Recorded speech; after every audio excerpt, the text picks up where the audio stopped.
I just finished eating gala, and then I want to trash my gala, and I'm holding my gala wrap because I'm such a good citizen. I don't want to pour it on the floor. And I look around.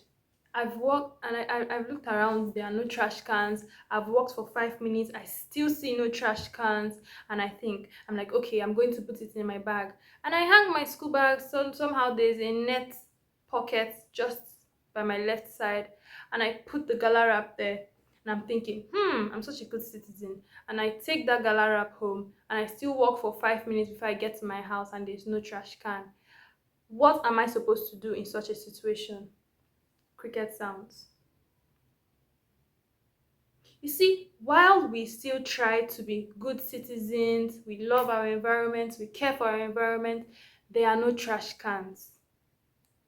There are not even trash cans in schools. In a whole university, I can bet there are only four proper trash cans in a whole university. And it's so bad. And then the people that are taking out this trash are not well paid. So people will complain, they're not taking out this trash. Why hasn't the trash been taken out? Forgetting that these people taking out this trash are not animals. They are human beings just like you and I. And they have families to feed. And even if they don't have families to feed, the job is already strenuous. So why withhold their money? I don't understand. And I don't know if the money is not given, or if it's not enough, or if someone is just sitting on the money and maybe sending his innocent children abroad, because I will not blame the children, honestly. Let bad fathers suffer their sins, let bad mothers suffer their sins.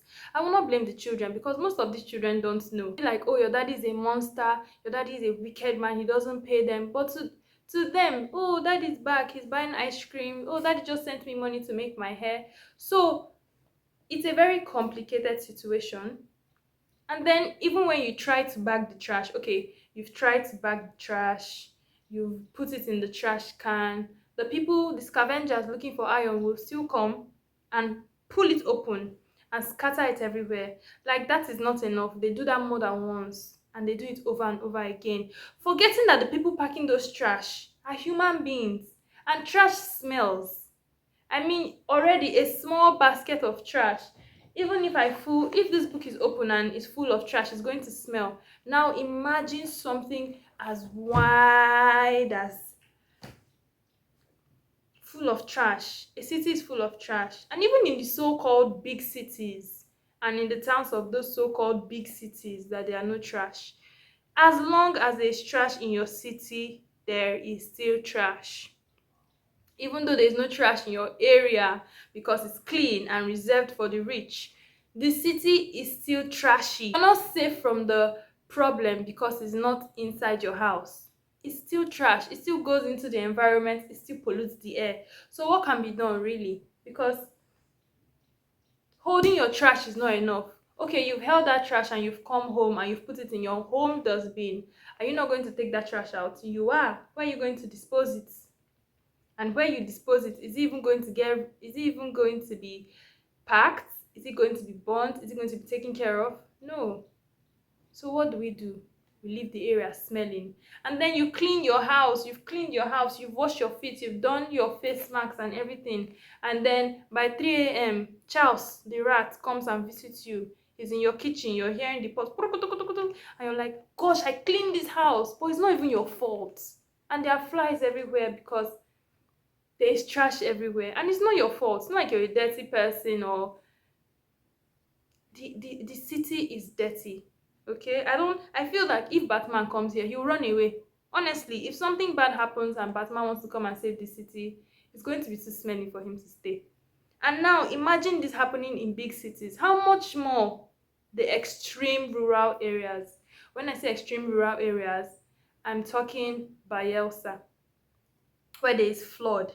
Now imagine a city where there's already flood, and there will surely be trash because it's almost like it's abandoned.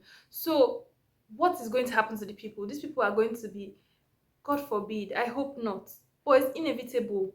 We'll get sick, we'll fall sick. Even though you put the diffuser in your room, are you not going to step outside? You're going to step outside because you need that oxygen, you need that fresh sunlight.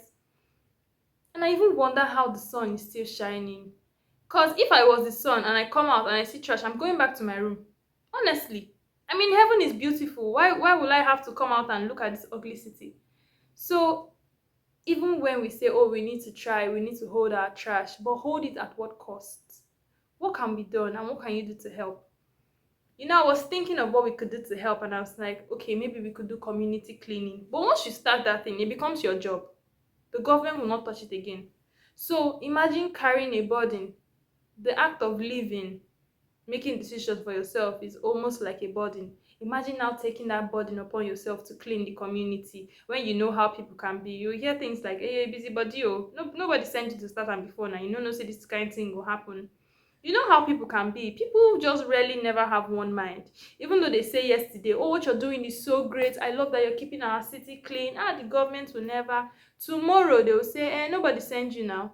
Now you want to do good girl, or now you want to do good boy. Now you need pass, or you're clean. You see, your good now becomes a problem. Even though it's going to benefit people at large, your good becomes a problem. So it's something of the mind first. We have to deal with our minds. Then we can even start. Because if our minds were good, right?